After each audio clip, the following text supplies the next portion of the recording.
Welcome back. Tonight, the White House rattled over the largest public collusion development since the Mueller probe began. The Guardian reporting Paul Manafort held these secret talks with Julian Assange. The news breaking hours after Mueller ripped up Manafort's plea agreement for allegedly lying to the feds.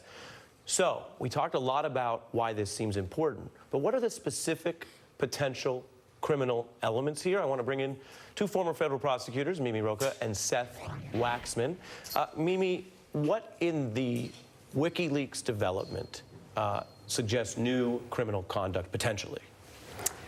So for a conspiracy charge, you need to show that people had a common objective, criminal objective, like interfering with the elections, hacking emails, and that they did something, they sort of agreed on it, even if not explicitly, right? But agreed on it in some way. It can be unspoken, it can be said in few words, and did something to further that objective. Doesn't have to be much.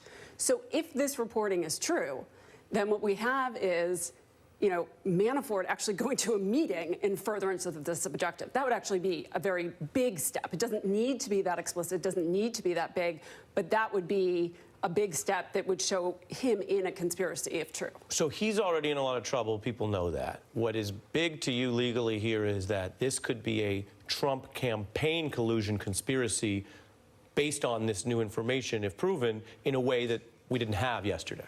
Correct. And this is the latest reporting today, The Guardian, that you know, again, if true, which I know you debated earlier on the show, we have to wait to see how it plays out.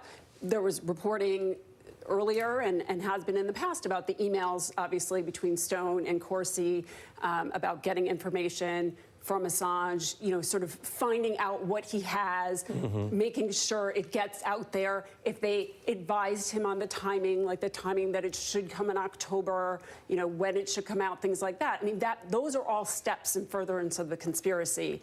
So again, they're not going to sit down at a table and talk about it and say, hey, let's all do this together. It's going to be said in sort of unspoken ways, a nod here, a nod there. I met with the guy, and they're going to you know, communicate with that sort of common objective in mind. Seth, I want to play for you Julian Assange just days after the time that was pinpointed by The Guardian for this alleged meeting. Take a look. We have upcoming leaks in relation to Hillary Clinton, which is great. We have accumulated a lot of material about Hillary Clinton. We could proceed to an indictment. What do you make of that in light of this?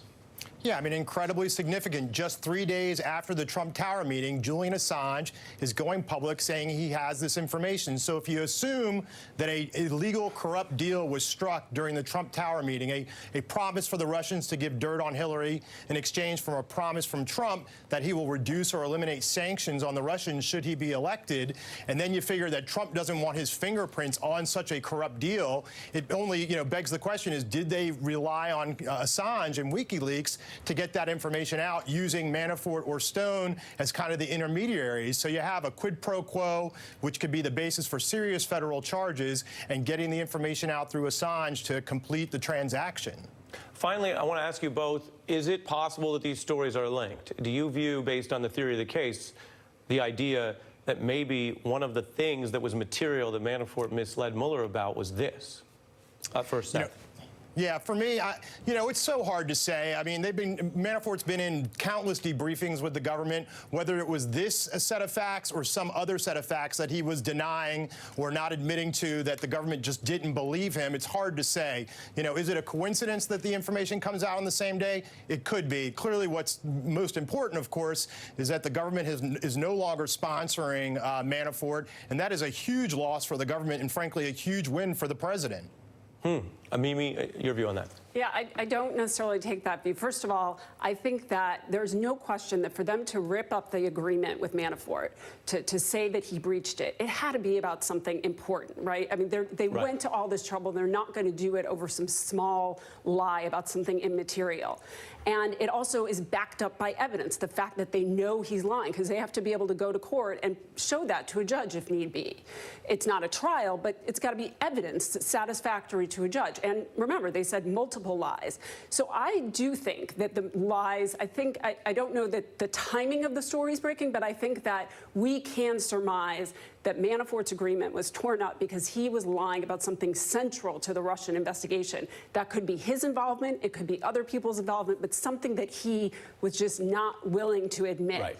And that they have hard proof of. So that's why I don't know that the loss of Manafort is quite as big as everyone thinks, because it's always nice to have a cooperator, have a storyteller, have someone on the inside. But I think they have evidence anyway that is showing that Manafort lied and that can still be the basis of whatever charges might come. Right, and by your analysis, although obstruction is no small potatoes, there has been a long period of time where it felt like Bob Mueller was focused on obstruction, and what you're saying is, your interpretation is, the various subjects that Manafort lied about may include collusion, which takes you back to what Mueller's headed at to round this up, to end this, and why that appears to make some in the White House so nervous. Mimi Rocah, Seth Waxman, thank you both.